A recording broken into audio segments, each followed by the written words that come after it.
Cool. So today is October the 12th, and we are going to be talking about, we're going to be talking about the AI existential threat. That's kind of number one. And we're going to be talking about a super cool way to upgrade how you use ChatGPT, Claude, and those kind of things. So, number one we're going to be talking about is why are we no longer talking about the existential threat of AI? And number two we're going to be talking about is a quick, simple way to upgrade your experience. Right. Today I have added scheduling. Check that shit out. Yeah, scheduling, go me. And we've also added the thumbnail, which is cool. This is day 3 of my 100-day experiment. So we're kind of trying to level it up every day. All right, let's get to the valuable stuff. So, when I discovered ChatGPT and generative AI and kind of tapping it gives you a response for January 23 in the beta, my first set of messaging to everyone was, oh shit, we're in trouble. Like, oh shit, we're in trouble. Like, what is going to happen? The world is coming to an end. And the reasons are a few. Let's go through them first one by one. Let's do the 2 reasons why we all think, or most of the AI researchers think that there's trouble, stormy times ahead. And then let's talk about why we don't talk about them. So problem number 1 in the world of generative AI is the producer-consumer problem. Okay, so the producer-consumer problem, simply put, is, well, if we all get super productive and we all start producing content at a rate of knots, and we all start like doing phone calls without people, and we do all these wonderful things, then don't we end up with more producers than we do consumers, right? Because if you take your staff and you say, I don't need you anymore, thanks very much, because I've now got this super cool thing called AI that can do the work for me, which isn't quite there yet for most jobs, but it's certainly coming because technology is inevitable. So if that is going to come to pass, then what's going to happen? Because if you start laying people off and people don't have work, and that's happening across every sector, every industry, every job type, robotics means that it's happening literally to every single job type, then eventually you don't have enough people to actually buy your stuff. That is a problem. We need people to buy stuff. So the irony of it seems to be that in capitalism, the inefficiency was the thing solving us. Because if you get rid of the inefficiency and everything's hyper efficient, then you don't need the people. And if you don't need the people, then you don't have anyone to buy it. Now, people often say, yeah, but GDP is going to go up. And they are not wrong. GDP is going to go up. They are correct. The problem is that GDP per capita is not. So the wealth gets further centralized inside the people that have managed to put this stuff out there in a meaningful way, and it doesn't get put into the hands of everybody. So you end up with rich people having more money and poor people having less money because, yeah, they can use AI, but if they don't have entrepreneurial spirit, then it doesn't matter because they were quite happy packing bags or working in an Amazon warehouse or working in a farm and having a decent, honest job that they were able to then pay their family. And they can't do that. So we've got this problem, the producer-consumer problem, which has like a 3-year timeline. So in the next 2-3 years, we get to the point where we have too many people out of work. Yeah, that's it really. And by the way, that number only needs to be about 20-25% before the system doesn't work. COVID's unemployment rate was about 17%. And the current World Bank estimate is 50% job displacement, of which 50% of that will not be replaceable. So 25% permanent unemployment could be a number that we see in the near future. Yay! So that's problem number 1.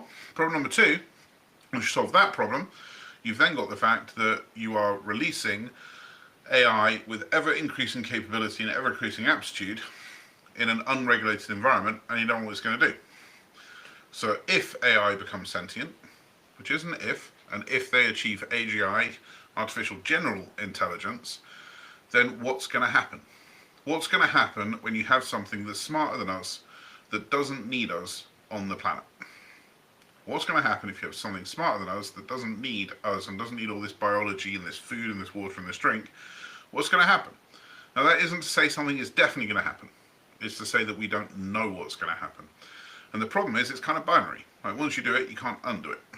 So what those people have pushed for is more regulation to say, we need to get in front of this before this thing goes out there. which we haven't yet done. This is a problem. So problem number one is you end up potentially in the next 3 years with more producers than consumers, and the capitalistic system starts breaking down. Now, people may prefer socialism or communism or fascism or something else, but capitalism seems to be the best bad plan we have, and capitalism doesn't work if you don't have people in jobs earning money. And it doesn't matter whether they're your type of customer, it matters if they're earning and producing as a general rule. Problem number one, solve that problem, you end up with problem number two, which is, well, what happens if this thing's smarter than us? Okay? Simple-ish. Next question, which is the question I got asked today. Why did I stop talking about this? I was standing on stage going, the doom, world is ending, all that, quite a bit. And apparently, no one gave a shit. No one wants to listen. And that's really the problem. Because it's trying to tell people, you've got these two types of people. Two types of people, that's a horrible thing to say, but you get my point. Right, number one, person number one doesn't care about AI. They don't use it, they don't want it, they don't understand it, they're scared of it. So if you tell them the world's going to end, they agree. They're like, yeah, told you, I didn't like the thing. Then you got the second type of people that have never used it and don't believe in it. Actually, there's three types of people. The second type of people don't believe in it and don't want to believe in it, so it doesn't matter how much you shout there, they can't get it either. Then there's a third group of people that really don't care what you're saying because they're using it to write their emails and they're actually getting wins from it, they're doing presentations with it, they're using voice agents. So they've kind of drunk the Kool-Aid. They're like, yeah, this is amazing. And what they don't realise is that they're the problem. And I'm the problem as well. Because the thing that we're so addicted to, that's removing the inefficiencies of our lives, is the thing that's going to cause the problem. So if you stop talking about it, what do you do instead? These are orange flavoured. Weird. What do you do instead if you're going to stop talking about it, is you start trying to find solutions. Because those things people do want to listen to. Here's what we got. And I've thought this through with people in governments, people in NGOs, people in charities, people in 501c3s, people everywhere and anywhere talking about the same thing. And here's the three solutions that we found. Two of them suck. One of them's impossible. Hey. Solution number one. UBI. Yay. Universal basic income. The concept where you pay people not to work. Now, the people that are proponents of this will not put it that way, obviously. They'll say giving everyone a stable income so that they don't have to worry about the day-to-day of everyday life, so they can go out and get what they want and have their dreams and train if they need to train and learn if they need to learn so they can get the job they want. That's what the UBI proponents tell you. The problem is, it don't work. We saw what happened during COVID. We saw how hard it was for people to get people back to work. Almost impossible. If you sit and say to someone, hey, we're going to pay you to sit at home, quite a few people go, oh, well, that's a cool idea. You're going to pay me to do nothing? Sign me up. So that's solution number one, universal basic income. Solution number two, capital works projects. Capital works projects, like in the Great Depression, you pay a bunch of people to go and do a bunch of stuff that you don't really need, but it's going to pay you back in the future. So the government is essentially investing in its future by paying for roads and bridges and ground levelling. I don't know, ground levelling? I don't know what to talk about, but you get what I mean, right? You just pay people to go and build stuff. And the government is essentially paying for it now, knowing that it's going to give them advantages later. Problem with that is that the current forecast is that bipedal robots, robots with two legs, two arms, humanoid robots, could outnumber humans by 2040, by 2 to 1. 2 to 1. So for every person on the planet, there could be 2 robots on the planet. This has been regarded by the likes of Elon with Optimus Prime, Figure 3. Many other people are going after this because they see this as the ultimate win. You power AI with humanoid-like features, and you can go and do the stuff that humans do without the messy human stuff going with it. So why would you pay a bunch of humans to build a road if you've got robots that can do it for you cheaper, faster, better? Doesn't work either. Okay, so that's out. So solution 1 and solution 2, the unworkable solutions. I'm just putting them in there because they're the things that get discussed. That leaves you with solution number 3. And solution number 3 is a self-actualized economy. Now this one is actually kind of interesting. This one actually could work. Woohoo! So what is it that could work? Well, basically, the idea is if every single person could be both a producer and a consumer and stop being an employee but be an entrepreneur, then maybe their thing combined with AI could be a thing. What do I mean by that? Let's say that you think you have the best messaging mugs in the world, right? This one says the best is yet to be. And you think you have the best mugs in the world or the best t-shirts in the world or whatever it might be. Wouldn't it be cool if you could find out? Wouldn't it be cool if you had an AI-enabled sales platform, marketing platform, legal platform, financial platform, so we could level set all of those capabilities, and the only thing that was left is, do you have a good idea? Do you have a good idea, yes or no? Right? That would be freaking awesome. Because, I don't know about you, but I kind of want my kids to grow up in a world where the best product and the best service wins, not the best marketeer wins. That would be a fairly cool outcome. And that's what a self-actualized economy would be. A market where everyone has access to everyone, and those barriers get broken down, so that instead of having to rely on somebody to employ them, which isn't going to happen because that person is using AI, the person themselves can bring value to the world and bring value to themselves. That one actually stands a chance of working. The crux of it is people need to understand entrepreneurship, mindset, and AI to get that done. And how many people actually have those things is a challenge, because the education system sucks. So we've got a whole bunch of people that don't know how to be resilient, because we did things like give them participation trophies when they played soccer games, instead of teaching them what winning and losing was. So they don't have the resilience necessary to run their own business. You see me being a social psychologist with actually absolutely no education experience whatsoever. Cheers. Then we talk about entrepreneur training. Well, yes, and there has been some, but real world trenches, I don't think so. So we've got a problem with mindset, we've got a problem with education, and we've got a problem with entrepreneurship, but we have to solve these things. If we can solve the problem of mindset, if we can solve the problem of entrepreneurship, and we can solve the problem of AI education, then we should be able to build a self-actualized economy where everybody can earn money.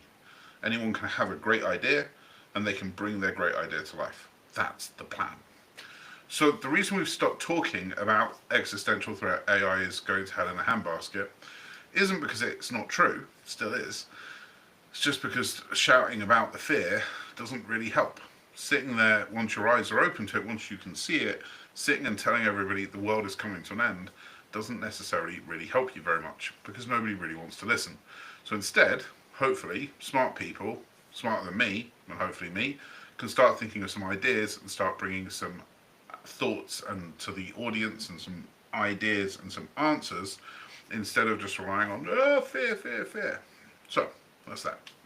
All right, to round off today, I wanted to go into a little prompt pattern that people can use in order to up-level their capability. Whether you're in ChatGPT or Claude, wherever you are, this is going to work. So let's say you're doing something and you get an output and you don't like the output. So you I don't know, say you're writing a proposal and you go, that's not quite right. What most people do is download it at that point and fix it in something like Word or Pages or Google Docs. That's very bad. Other people will say, that's not right, change that in ChatGPT or Claude, which is better. What the best top users, the 1% of AI users do, instead of that, what they do is they turn around and say, I would have preferred you did this, and instead you did this. Do not correct, preferably in caps, do not correct your output. Instead, tell me why you did it. What should I have done differently in my prompt to get X instead of Y? Right, so you're consistently using the prompt to correct the prompt. Right, so you say, write me a proposal about my new chicken farm, because you're trying to raise $3 million for chicken farms. I don't know. And it comes out and it's got it wrong because it's put chicken and turkey and poultry and that we're going to expand into other things. And you go, whoa, whoa, I'm not going to expand into other areas. I'm just going to increase the size of my chicken farm. This is such a bad example. Anyway, but don't ask it to fix it. Say, don't fix it. Do not correct your output. Instead, tell me what I should have done differently in my prompt. Right? And then fix your prompt. And then take that into a new chat, new context, and run that again. Now, the reason this is going to work for you is it's going to do a couple of things. First of all, it's going to teach the AI model. It's going to start learning what you meant when you say things. So it's going to start being able to accommodate some of the issues, which is good. But more importantly, it's going to bring the responsibility back on you. Right? This is like a radical ownership. Because if it's your fault, if it's your risk, then it becomes your responsibility, and then you can fix it. Whereas if it's the AI's fault, ain't nothing being fixed. Now, this isn't to say that you did anything wrong. I'm not saying that you screwed it up. I'm saying that it's better for you to perceive that you did. Right? It's better for you perceive that you screwed it up than it is for you to think the AI didn't do it. Because if you screwed it up, you can fix it. And often this is just a case of starting to understand the nuances of how AIs talk. Because it is English, or it can work in any language, but it can work in your language, but that doesn't mean that it works in the same way. It's like a man and a woman talking to each other. Very different creatures. They're using the same language, but they're kind of not, but they kind of are. And it takes a long time to even half be able to speak wife, or half be able to speak husband. So when we pick up AI, we talk to it like we would talk to a human, and then we don't get the results we're expecting, because quite frankly, it's not human. It's a different beast. Obviously, it's an AI. So we need to learn how to have these conversations and reinforce the conversational learning, which comes if you ask it to critique itself. So the pattern looks something like this. Hey, I asked for this, you did this was the mistake, do not correct your output, tell me what I should have done differently in my prompt to get this output. And sometimes it will say, I'm really sorry, and it will still start correcting the output. And you go, don't correct. I don't want you to correct, I want you to tell me what I did wrong so I can do it better. Then you should start seeing some good results. So, number one, to recap, the world is still going to hell in a handbasket. We have a massive problem with too many producers because of not enough consumers on the horizon. And then once we solve that problem, we've got this next problem of what happens if you have artificial general intelligence. The reason we're not talking about it is that there's no point sitting there saying fear, fear, fear. And instead, we need solutions. So, if you have solutions, ping me and let me know, and let's have a conversation. The best one I've found in the conversations I've had with people is a self-actualized economy, getting that efficiency to everybody, not just in the hands of Morgan Stanley and people that can afford to put $100 million into it. And the second thing, when you're using AI, if you're not getting results you want, instead of correcting the results, ask it what you did wrong so that you can start learning how to have the conversations better. And with that, goodbye, God bless. I hope you're having a great Sunday. October 12th, this is the AI Advantage. We're going to carry on tomorrow for day 4. We're going to carry on getting this sharper. And by the time we get to day 100, we'll have some people here as well. Until then, have a great Sunday. The Jets suck. You're all amazing.